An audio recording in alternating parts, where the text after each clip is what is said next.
From now on, we are supporting my mom and sister. If you don't like it, then I'm gonna divorce you. Why do I have to be kicked out of the house? I can't possibly agree with what my husband suddenly brought up, and his sister is an absolute monster. Living with someone like her would surely drive me insane. I tried everything in my power to avoid living together, but my pleas fell on deaf ears, and in the end, he threatened me with divorce. But I'm not someone who gives up easily. Now that it has come to this, I want to get a grip on his vulnerabilities and make him regret. It seems he's hiding something from me, but if he thinks he can keep it a secret and have his way, he's sorely mistaken. My name is Linda Hernandez. I'm a 38-year-old working housewife, and we've been married for 2 years. We don't have kids yet, but we both want them soon. Ever since I graduated from a community college, I've been working full-time at a general hospital, but I've cut back on my hours to undergo fertility treatments. Currently, I'm working part-time only in the mornings at a nearby private clinic, but I have concerns. The concerns I'm troubled with. The worries I'm holding on to are about the fertility treatment and my husband, Jake. I fell head over heels for Jake, who works smoothly in sales at an insurance company, and that led to our marriage. We both had a mutual desire to have children. A home filled with the laughter of children is so appealing, don't you think? I've always wanted kids, but I'm getting on in years. Don't be so downhearted. We'll have them in no time. Jake seemed to think that we'd naturally have kids without any effort, but reality isn't that easy. 2 years have passed, and there's still no sign of us having a child. I discussed the treatment with Jake, but his response was unexpected. Do we really need to go to a clinic? I mean, you hear about celebrities having babies in their 40s. Why not let nature take its course? I want to do everything possible. You said you wanted children too, didn't you? It's not like we're sick or anything, and it's gonna cost money. We're going to find out whether there's an issue or not. And if you're worried about money, I'll pay from my savings. Is that okay? Jake wasn't entirely convinced, but reluctantly agreed when I offered to cover the treatment costs from my pocket money. Fortunately, my parents also agreed to provide some financial assistance, which was a great relief. However, the situation was more serious than I thought, and it became challenging to continue working full-time while visiting the clinic. The doctor said I need to visit every 3 days.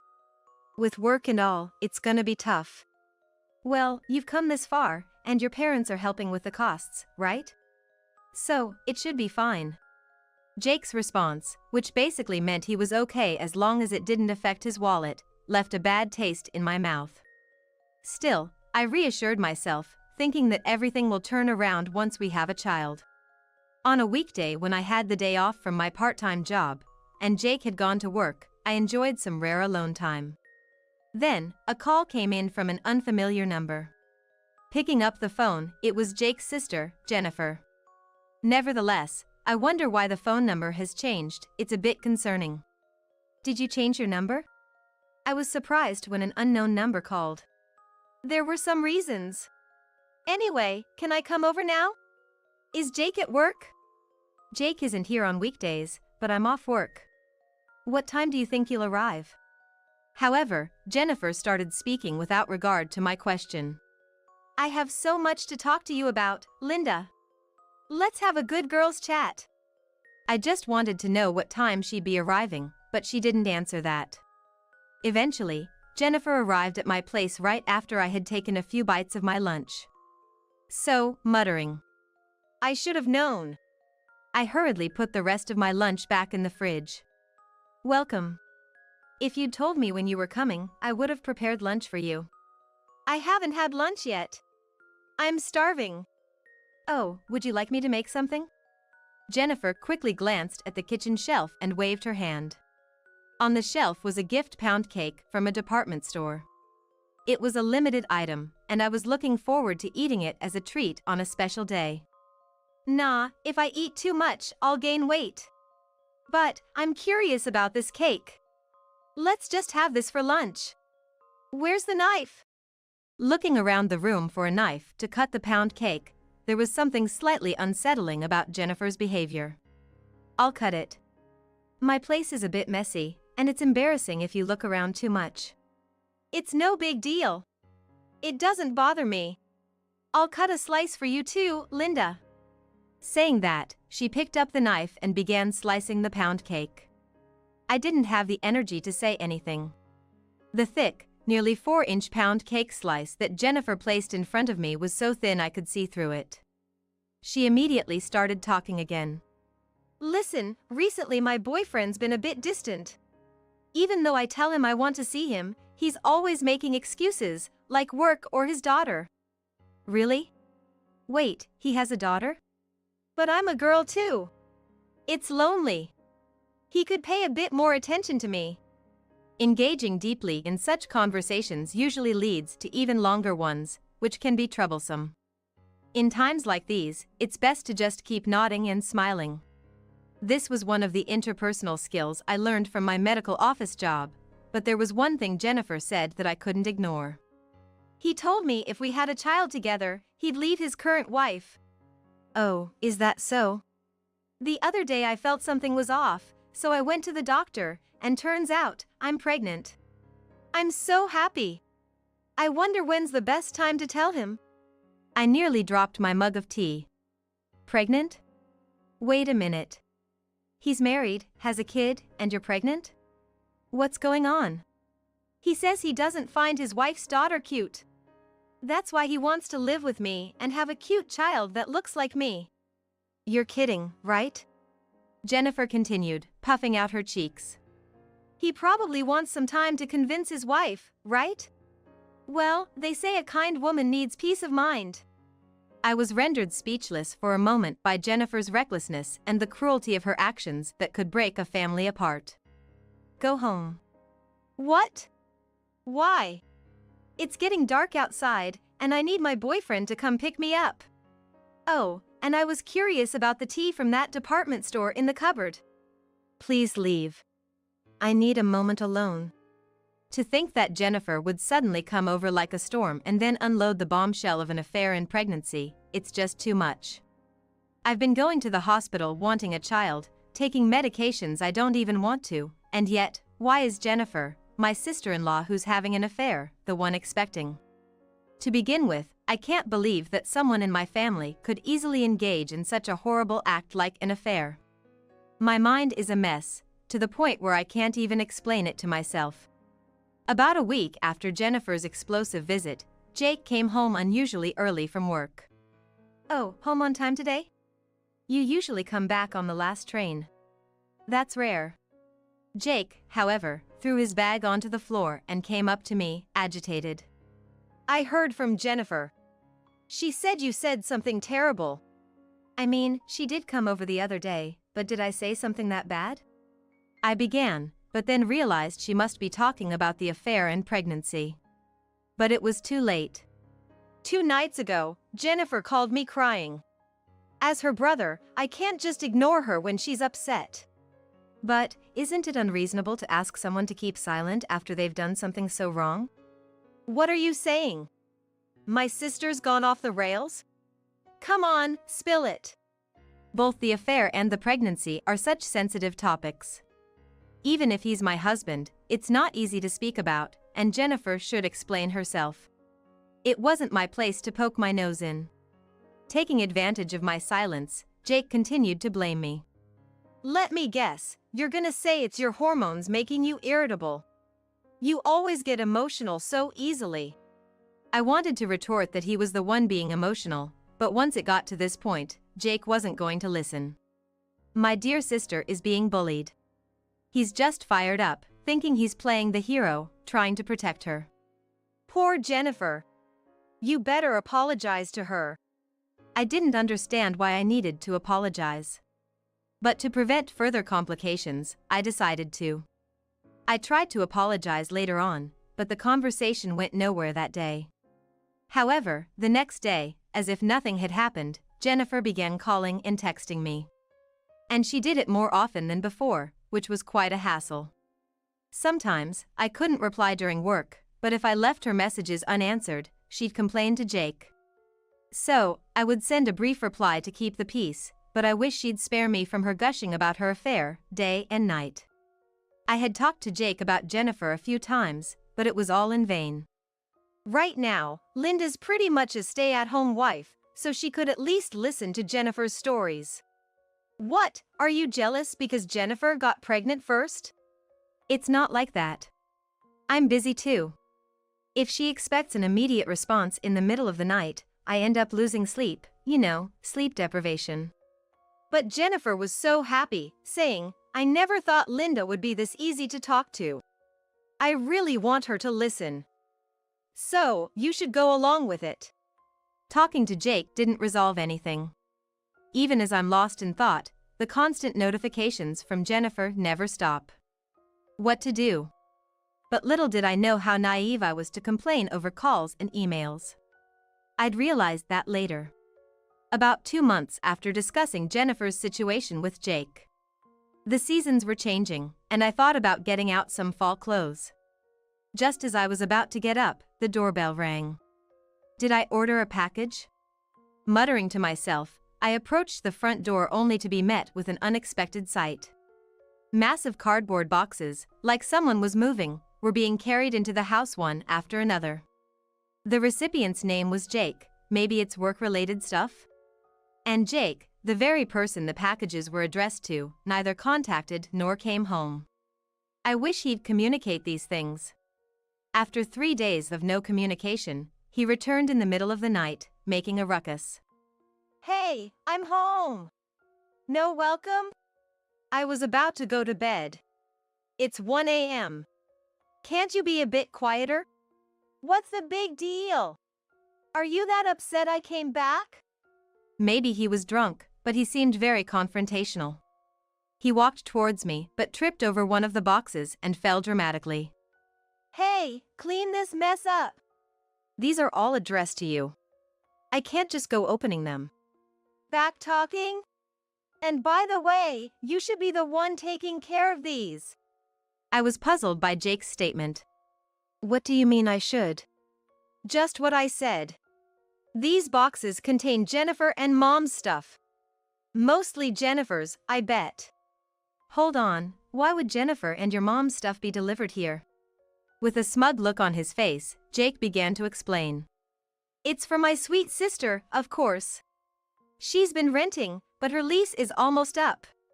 She said she's gonna move in with her boyfriend or get married soon, so I figured I'd look out for her until then. Hold on, you never told me. I've been promoted to assistant manager, and I'll be earning more. It won't be a problem. We got married 2 years ago, but to be honest, I hardly had any interactions with Jake's family. So, it's bewildering to be in this situation now. You mentioned once that you weren't close with your parents, didn't you, Jake? Well, there was a time when I found my family a bit too much to handle. But now that I've been promoted to assistant manager and making a bit more money, I figured now's the best time to help out my folks and support my younger sister. You're suddenly talking about living together, are you sure about this? It'll work out. Plus, we've got a spare room, and if we use your room for storage, the 4 of us can live together. What's the problem? He sounded like he had it all figured out, but I wasn't entirely convinced. Moreover, Jake talked about supporting Jennifer until she got married, but I wondered how much of Jennifer's story he really knew. From what I've heard, their versions don't quite match, and it gave me an uneasy feeling. Starting today, we're supporting my mom and Jennifer. If you're not okay with that, I'm gonna divorce you. That's too sudden and not feasible. I wouldn't want to live with them even if it was just for a short time. Fine, then I'll divorce and leave. Give it a shot. That said, I couldn't just pack up and leave immediately. I have to make all the necessary preparations in this house before doing so. Jake needs a reality check. First, I'll start by going through Jake's belongings. I've had suspicions for a while that Jake might be cheating on me. There were times he'd come home late, smelling of a woman's perfume, and I've spotted suspicious cards peeking from his pockets on several occasions. Does he really think I haven't noticed with all these clues lying around? He's fooling himself. Checking our shared computer, Jake had left his account logged in. I was able to go through his emails, and sure enough, they were incriminating. Reading the email filled with sweet words, I got the chills. The person he was emailing was a woman. Digging further, I found hotel newsletters and reservation confirmations. Apparently, he's been going there every Wednesday and Friday. He used to tell me he was out drinking with colleagues or clients on those days, but now everything clicked. I noted down the hotel's name, so if I stake out the place, I might be able to get photos for evidence. But I'm no expert, and the last thing I want is to get caught. I'll have to think of a foolproof way to tail him and gather evidence. Jennifer seems to be coming over to the house in 4 days, but before that, while investigating Jake's affair, I've decided to also check out Jennifer's movements, just to be on the safe side. Jake seems to think Jennifer is some sort of tragic heroine or something, but boy is he wrong. She's just a mistress, scheming to stick around the house until she can make an affair official through marriage. You gotta do what you can now, for any unforeseen circumstances in the future. After all, it never hurts to have a few aces up your sleeve. Mumbling these thoughts to myself, I start checking social media. A friend suggestion pops up. I tap on an icon that seems to be Jennifer's face. Her photo is heavily edited, the shape of her face and the size of her eyes are completely different, but it's unmistakably Jennifer. Browsing through Jennifer's page, I see photos and posts that lead me to an unpleasant truth. You've gotta be kidding me. Most of Jennifer's photos are those hint photos, suggesting she's in a relationship. But what caught my eye was a man's belongings in the background, something familiar. These hint photos didn't show the man's face, but I'm pretty sure it's the husband of a close friend from high school. She was such a good friend that I even gave a speech at her wedding. Plus, I visited her house multiple times when she was single, so I know. He always had a unique taste in belongings and style. I remembered thinking he had a flair for things with uniqueness, so I'm certain about it. One of the items in the photo is a shark bone keychain, identical to the one my friend said she and her husband both have. There's also a uniquely colored wallet and a tie with a distinct pattern. Anyone who knows him would instantly recognize those. I wonder if my high school friend knows about this. No, she's probably living her life unaware of it. I was torn, but decided my friend probably doesn't know.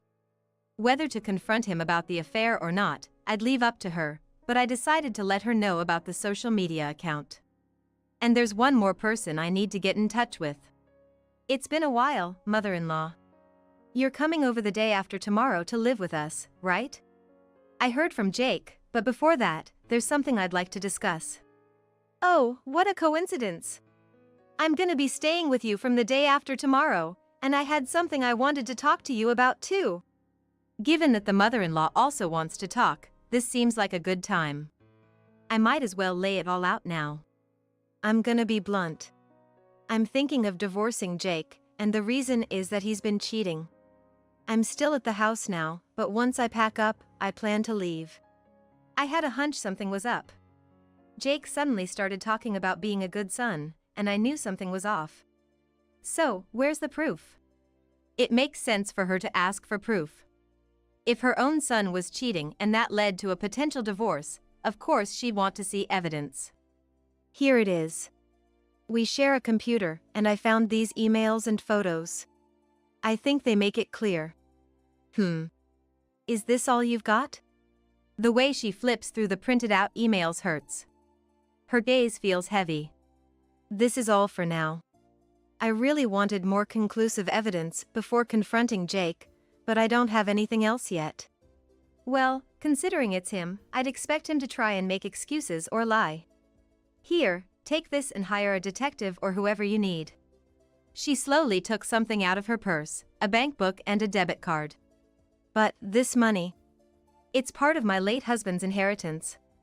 He cheated on me when we were younger, and I just can't stand infidelity. This seems like the perfect opportunity to teach him a lesson. As she said this, she smirked. I'd only spoken to her once or twice before. To be honest, I found her a bit intimidating, so I never imagined she'd be this supportive. Use this money to settle things properly. I've always appreciated that you, Linda, married my good-for-nothing son. I want you to lean on me. With the money the mother-in-law provided, I hired a detective known for his skills in catching cheaters.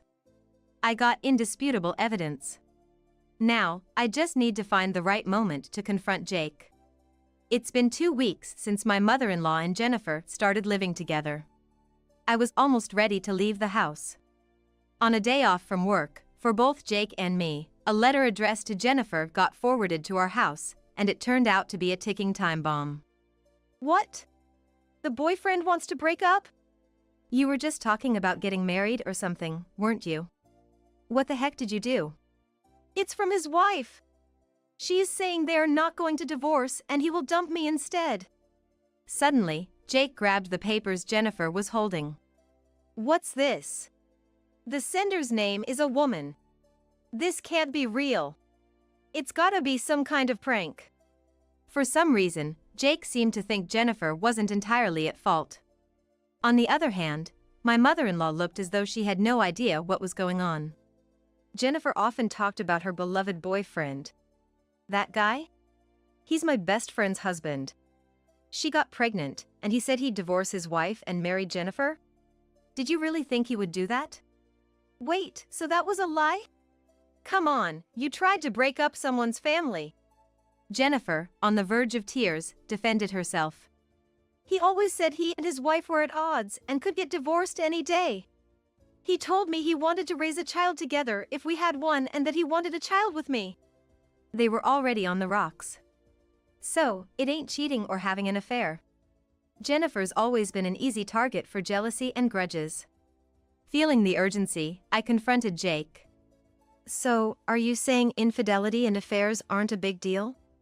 Well, it's just men being men, right? Why overreact for every little thing? You should just let it go. I laid out the pictures a detective took on the table. This picture clearly shows you, Jake. The report says you're cheating with a woman named Janet, a client. Stop playing games. Jake seems to think I'm not really mad and is still laughing it off. I told you, it's just men being men. If you can't handle it, how are you gonna survive in this world? That's it. The decision to divorce still stands. Naturally, I'll start filling for our assets to be divided. Hey, wait a minute. You can't be serious. What's this division thing? Cool your head. From the side, the mother-in-law's angry voice cut in. Both Jake and Jennifer are hopeless. I never thought my own son could be like this. I'm so disappointed. Wait, it's not my fault, Mom. The boyfriend lied to me. I'm a victim. What kind of nonsense are you talking about? Enough of your ridiculous excuses. Next to the arguing mother-in-law and Jennifer, Jake, realizing the gravity of his actions, asked me. You're not serious about the divorce and property division, are you? You still love me, right? What are you talking about? Cheating, making decisions on your own, you're the worst. Remember when you, all by yourself, decided that living with your mother and Jennifer was the only option, and if I didn't accept it, we'd divorce? Who are you to say that? Unbelievably, upon hearing my words, Jake began to sob. It was fate that Janet and I met. It was pure love. Our relationship is different from ours. You understand, right? You'd support my pure love, wouldn't you? I couldn't, and didn't want to, understand a word he said from start to finish. Anyway, I've packed my things, and I'm leaving. Are you really leaving? How am I gonna live without you? Looking down at Jake pathetically clinging to my feet, I delivered my final words. Not my problem. Expect the divorce process to begin soon. Deal with it. In the end, with the involvement of a lawyer, I smoothly got divorced with Jake and filed so our assets to be divided equitably. Although my ex-mother-in-law had lost her husband earlier, she's in good health and has started living on her own for the first time. I got a message from her saying that she's really enjoying her new life, diving into hobbies and other activities. Rumors have it that Jennifer got pregnant from an affair. You can't keep a secret for long, so it was bound to come out. In the end, she got fired from the agency she worked for. The rumors of her affair spread, and she became labeled as trouble everywhere, making it difficult for her to find employment. Moreover, Jennifer's affair partner chose to reconcile with his wife and child, essentially my best friend, leaving Jennifer behind. One day, Jennifer found out where I was and aggressively confronted me. You told his wife about us, didn't you? Were your well wishes for my happiness a lie? I never said I wished for your happiness. I can't forgive anyone for having an affair, especially since she's my best friend. I can't stand by and watch my best friend suffer. That's all. You're the one who's meddling. Jennifer tried to grab me, but luckily we were in a crowded mall, and a young security guard intervened, preventing any harm. By the way, both of them seem to be trying to lean on my ex-mother-in-law in various ways, but she seems to be rejecting them. Jake got dumped by the woman he was cheating with and, under the stress, got hooked on slot machines. He was avoiding to comply with paying me the property settlement, so I had to request court to enforce the divorce settlement. Rumors of our divorce and his non-compliance spread throughout Jake's workplace. His workplace took the situation very seriously. Even though Jake was performing well, he got demoted to a do-nothing department because of his behavior. In this new department, which is often referred to as a sidelined room, he reportedly has nothing to do all day and is just dead weight to the company. I've successfully divorced Jake and now thoroughly enjoying my single life. I once dreamed of having a child with the man I loved, but that's all in the past now. I need to make sure I earn well. Plus, who I'm dating with the intention of marrying. Our lives, both personal and professional, are fulfilling. He's a male nurse hired midway through his career, very gentle-spoken, and it's really relaxing to talk to him. He's an amazing man who wants to spend his life with me, even if it means not having children. I want to decide my own happiness as I move forward in life.